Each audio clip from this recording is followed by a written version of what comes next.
మగరానికి ఈ విధంగా ఆడక నీకు తగునా? మగరానివా నువ్వు పెద్ద మనిషికి పెట్టింది గంధర్వులు అన్నయ్యా. గంధర్వుడు అంటే ఒకరు చెడిపోయా గంధర్వులు చెడిపోయా. గంధర్వుడ్డు ఉంటే ఏకవచనం ఒకడు, గంధర్వులు ఉంటే ఎంతమంది మొగుళ్ళు ఉన్నారు? అందరూ ఐదుగురు. లెక్క కోసం లెక్కలేవద్దు. నువ్వు పక్కనుండు, ముందర పక్క మేము పడుకుంటాం. ముందర పక్క కారు ఎలికి రాకుండా ఎండపడరు ఏడు. ఏమొద్దు, నువ్వే సాధిస్తావు. నేనే చూసుకుంటా. నీ నామధేయం మాలిని. ఆయనే గడిపాయి. నువ్వే షట్గా ఉన్న గోళాలు కూడా ఇచ్చి పెట్టువా. ఏరా నేను చూసే కదా ఈ గిరిమట్లో ఉన్న గోళాలు అంతా వెళ్ళిపోయినారు. ఏం జరిగింది? ఒకదాన్ని ఇచ్చి పెడితే కదా ఇట్లా నడుస్తానేది గుంది, అది కూడా వెళ్ళిపోయింది. ఇటు వాతానేది కుంటిదే, అది కూడా గుడ్డిది అసలే లేదు, మొత్తం వెళ్ళిపోయినాయి. ఎవరు చూసావా? అయ్యే విశ్వాసం అనుకుంటున్నా గోళ. మాలిని అంటే అది ఒకరింట పాచి పని చేయవని మాలిని అంటారు. నువ్వు చెత్తదోషాన్ని దాన్ని ఇచ్చిపెట్టవు. నువ్వు కంటికి ఇంపైన వాళ్ళు కంటి కోసం ఎంత కష్టమైనా పడతావు. అంతే, కంటికి ఇంకా ఇంపుగా ఉందా చూస్తా అంటే కనపడే కులం సైరాంద్రి కులము దానిన్నా సరైందేనంటే మనకి ఇబ్బంది. సైరాంద్రి అవునన్నా. నేను ఇక్కడ ఉండే కారణం సుదేష్టాదేవి దగ్గర దాసి పనులు చేయించున్నానన్నా. మెట్టి విరిగి గట్టి విరిగి నెత్తిలో పడితే తినడానికి ఎంత మధురంగా ఉంటుందో, అదే మెట్టి విరిగి నెత్తిన పడితే మూడు పెట్టుకొని తిరుమల పండగ అరోహరాన్ని వాడి ఇంత పొడుగు పెట్టి అడిగి కాడ పెట్టి తల మీద పెట్టి ఒక పని కాదు. అంత గోడలు ఉంటాయి. నేతిలో పడిన చందమాయి రొట్టి విరిగి నేతిలో పడితే చాలా మధురంగా ఉంటుంది తినేదానికి. అట్టుంది అంటాం. అయినా నేను ఎవరో తెలుసా? ఎవరైతే నాకేమన్నా నీ సమాచారం చెప్పు, సిట్కేస్తా వచ్చేసింది నాకంటే.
ఒక స్థాయిని పట్టించుకన్నా.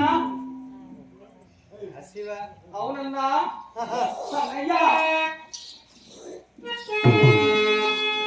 వేడు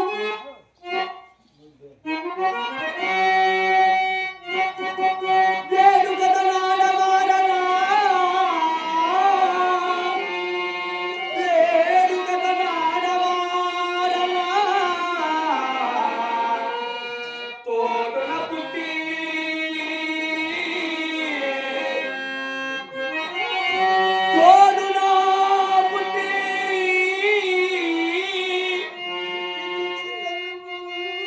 ఇంటి తుచ్చితనమునా,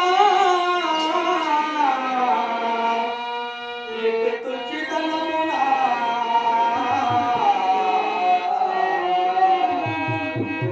ఓటిని చెడి పరకాంతలా, ఓటిని చెడి పరకాంతలా కూలిన పాపంబు కాదే.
అన్న మీలాంటి వారిని.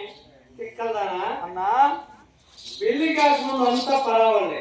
ఓహో పెళ్లి అయితే మనవాళ్ళు. నాకు కూడా ఎవరు పరావాళ్ళు కాదు, అందరూ పరావాళ్ళే. ఇప్పుడు పెళ్లి అయినా కూడా ఎన్ని ఊర్లు తిరుక్కొని మళ్ళీ ఈ పల్లెలోకి వచ్చేసి వెళ్ళిపోతా ఉండవు నా చిలక. అన్నా నేను నీకు పరాయిదాన్నే కదన్నా. చూడు, మత్స్య సామ్రాజ్యంలో నిన్ను చూసేది మొదలుగా కంటికి నిద్ర లేదు.